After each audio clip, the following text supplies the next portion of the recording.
दोस्तों, चंद्रयान-3 के अलावा दुनिया के कई देश मिशन मून के तहत अपनी खोज जारी रखे हुए हैं। रूस ने भी 47 साल बाद अपना अंतरिक्ष यान चंद्रमा के लिए रवाना किया है। दोस्तों, एक के बाद एक अमेरिका हो या रूस, चीन हो या फिर अब भारत देश चांद पर जाना चाहता है। तो चलिए दोस्तों, आज की इस वीडियो में आपको चांद की सैर पर ले चलते हैं। दोस्तों, धरती से चांद की दूरी लगभग 3,84,400 किलोमीटर है।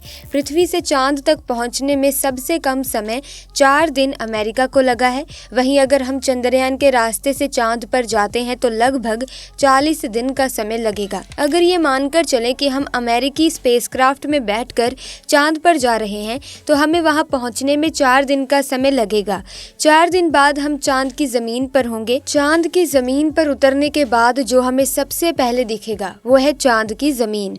आपको चांद की जमीन ऊबड़ खाबड़ नजर आएगी। चांद की जमीन पर हर तरफ आपको बड़े बड़े खड्डे दिखाई देंगे। जब आप चांद की जमीन पर खड़े होकर ऊपर की ओर देखेंगे तो आपको हमारा खूबसूरत ग्रह पृथ्वी नजर आएगा, जिसमें आपको पृथ्वी साफ साफ अपने कक्ष पर घूमती हुई नजर आएगी। लेकिन आसमान में हमेशा उसकी स्थिरता बनाए रखेगी। अर्थात चांद पर खड़े होकर पृथ्वी को कई वर्षों से अगर हम निहारते रहे तो वो अपनी जगह से टस से मस नहीं होगी, क्योंकि दोस्तों चांद की ग्रेविटी पृथ्वी के मुकाबले 6 गुना कम है। यानी चांद की जमीन पर जाने के बाद हमारा वजन 6 गुना कम हो जाएगा। यदि पृथ्वी पर आपका वजन 60 किलो है तो चांद की सरफेस पर आपका वजन केवल 10 किलो ही रह जाएगा। यानी चांद की जमीन पर उतरने के बाद आप अपने आप को काफी हल्का महसूस कर रहे होंगे। आप इधर उधर आसानी से उछल पाएंगे। इसी कारण नील आर्मस्ट्रांग जब चांद पर चल रहे थे तब उछल उछल कर चल रहे थे, क्योंकि दोस्तों चांद पर पृथ्वी की तरह चल पाना संभव ही नहीं है।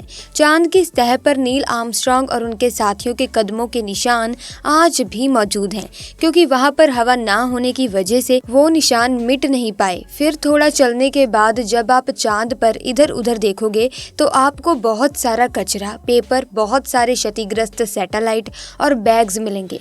ये सारा कचरा हम इंसानों ने ही तो फैलाया है। ये कचरा इतना ज्यादा है कि 5 ट्रक भर सकते हैं।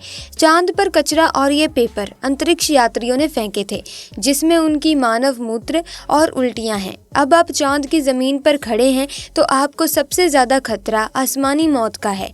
चांद की ग्रेविटी कम होने की वजह से इसके पास कोई भी वायुमंडल मौजूद नहीं है। वायुमंडल की नामौजूदगी के कारण वहां पर रहने वालों के लिए उल्का पिंड से मरने का खतरा लगातार बना रहता है।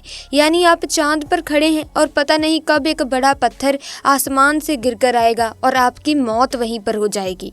यही वजह है कि पृथ्वी से देखने पर जो चांद पर काले धब्बे दिखाई देते हैं, असल में वो धब्बे नहीं, गड्ढे हैं, जहां पर सूर्य की रोशनी नहीं पहुंच पाने की वजह से वो धब्बे नजर आते हैं। सूर्य के बाद आसमान में सबसे ज्यादा चमकने वाली अगर कोई चीज है तो वो है चंद्रमा।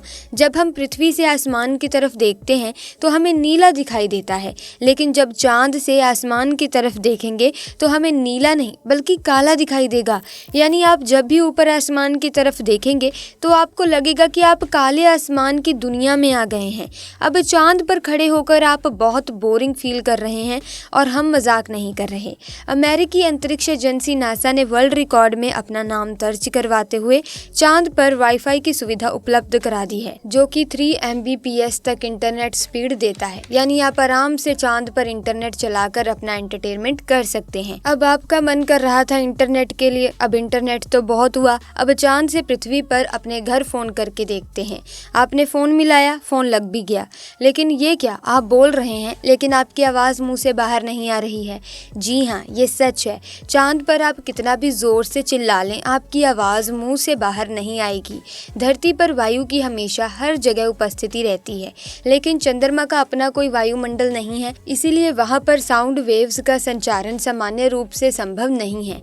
यदि आप चंद्रमा पर किसी को पुकार कर बुलाना चाहेंगे तो उस तक आपकी आवाज नहीं पहुंच पाएगी, परंतु चंद्रमा पर एस्ट्रोनॉट स्पेस सूट में रहते हैं, जिसमें ऑक्सीजन और नाइट्रोजन भरकर आर्टिफिशियल फॉर्म में वायुमंडलीय दबाव बनाया जाता है। इसीलिए वो सूट में बात कर सकते हैं और उसमें लगे माइक्रोफोन की मदद से किसी अन्य व्यक्ति तक भी अपनी बात पहुंचा सकते हैं। इस तरह से चंद्रमा पर टेलीफोन के काम करने में तो कोई समस्या नहीं है, लेकिन आपको आवाज़ को अपने मुंह से माइक्रोफोन तक पहुंचाने के लिए किसी माध्यम जैसे वायु की आवश्यकता पड़ेगी, जो कि इस स्पेस सूट में ही संभव है। भविष्य में अगर चांद पर इंसानी बस्ती बनती है तो ये संभव है कि टेलीफोन से चांद पर बात की जा सकती है, लेकिन चंद्रमा से पृथ्वी तक सिग्नल पहुंचने में लगभग 1.27 सेकंड का समय लगता है। इसीलिए पृथ्वी से संपर्क के दौरान आपको रुक रुक कर बात करनी पड़ेगी। अब चांद पर हमको रहना है तो अब बात करते हैं चांद पर दिन और रात के बारे में। चांद को पृथ्वी का एक चक्कर लगाने में 27.3 दिन लग जाते हैं और अपने अक्ष पर भी एक चक्कर लगाने में इतना ही टाइम लगता है। यही वजह है कि चांद पर हमें एक बार में एक भाग ही दिखता है, दूसरा भाग छिपा रहता है। वही चांद पर एक दिन करीब 14 दिन का होता है। रात भी इतनी ही लंबी होती है, यानी कि चांद की सतह पर मौजूद वस्तुओं पर रात और दिन का बहुत ज्यादा असर होता है। रात में चांद का तापमान लगभग 153 डिग्री तक गिर जाता है, जबकि दिन में तापमान 180 डिग्री सेल्सियस तक बढ़ जाता है। फिर चांद के अलग अलग हिस्सों की स्थितियां भी अलग अलग होती हैं। माना जाता है कि चांद का साउथ पोल ज्यादा ठंडा होता है। रात तो वहां पर इतनी ठंडी होती है कि पृथ्वी का कोई भी मनुष्य शायद ही उन हालात में रह पाए। बस्तियां बसाने की कल्पना तो दूर की बात है। अगर वैज्ञानिकों की माने तो चांद के साउथ पोल पर दिन में भी तापमान ज्यादा गर्म नहीं होता, लेकिन रात बहुत ही ठंडी होती है। समय गुजरने के साथ ही ये गिरता है और बर्फ जमने लगती है, जो कि इस क्षेत्र में रहने की स्थितियों को और भी भयानक बना देती है।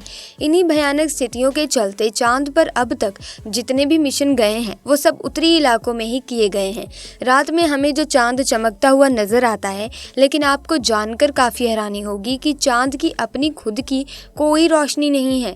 जो चांद पर रोशनी नजर आती है वो सूरज से आने वाली रोशनी का रिफ्लेक्शन है, यानी अगर हमें सूरज रोशनी देना बंद कर दे तो चांद हमें कभी नजर ही नहीं आएगा।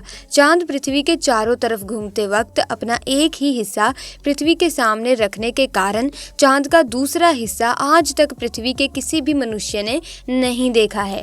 दोस्तों, चांद पर मौसम नहीं पाए जाते क्योंकि परिक्रमा के दौरान चांद अपनी धुरी पर सिर्फ 1.5 डिग्री तिरछा होता है, जबकि पृथ्वी 23.44 डिग्री तक झुकी होती है। चांद के ध्रुवों पर कई ऐसे इलाके हैं जहां कभी सूरज की रोशनी पहुंच ही नहीं पाती, यानी घूमते हुए अगर आप चांद के इन इलाकों में पहुंच गए तो वहां नज़ारे बेहद ही भयानक होंगे। आपको जानकर हैरानी होगी कि पृथ्वी की वजह से चांद पर मौसम नहीं बदलते, लेकिन चांद की वजह से पृथ्वी पर मौसम बदलते हैं। अब अगर आप चांद की दुनिया का सफर कंप्लीट हो गया है तो आप अपनी स्पेसक्राफ्ट में बैठ जाएं और उसके बाद धरती पर आने के लिए रवाना हो जाएं। तो दोस्तों, आपको चांद का ये डरावना और जानकारियों से भरा सफर कैसा लगा हमें कमेंट बॉक्स में लिखकर जरूर बताना। इसी के साथ अगर वीडियो में दी गई जानकारी अच्छी लगी तो वीडियो को एक लाइक कर दें, शेयर कर दें और चैनल को सब्सक्राइब करके बेल आइकन को प्रेस कीजिए ताकि आने वाली नई वीडियोस की अपडेट आपको मिलती रहे। आपका बहुत बहुत धन्यवाद।